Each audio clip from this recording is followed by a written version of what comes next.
என் வயலில் போகிறதுக்கு முன்னாடி நான் இங்கே தான் ஆரம்பித்தேன். ஃபஸ்ட்டு காய்கறி எப்படி போகிறதுன்னு ஒரு இது ஆரம்பித்தேன். அதில் இதெல்லாம் வந்துச்சு. இது பாருங்கள், இதுதான் ஸ்ரீலங்கன் வரி தக்காளி. என்னடா அங்கே சின்னதாக காட்டினா இங்கே இவ்வளோ பெருசு பெருசாக காட்டுற அப்படின்றீங்களா? அது ரீசன் என்னென்னா, இந்த இடத்துல கொஞ்சம் வீட்டோட கழிவுகள் இருந்தது, அந்த காய்கறி கழிவுகள்லாம்.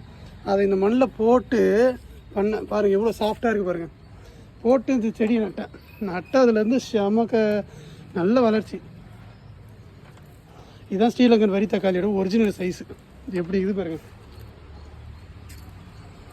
சொல்ல போனால் இந்த செடியை இங்கே உடஞ்சிடுச்சு, இருந்தாலுமே இது பழுத்துது. அதுவே எனக்கு பெரிய ஆச்சரியம். இன்னும் நிறையா இருக்குது. இதுதான் என்னோடய ஃபஸ்ட்டு மாடி தோட்டம். மிளகா, இதுதான் செரி தக்காளி, ரொம்ப நாளாக காய்ச்சிட்ருக்கு. இந்த செரி தக்காளி விதையை எடுத்து இங்கெல்லாம் போட்டு விட்டேன், அதுவும் வந்துடுச்சு. இங்கே பாருங்கள், இதுவும் ஸ்ரீலங்கன் வரி தக்காளி தான்.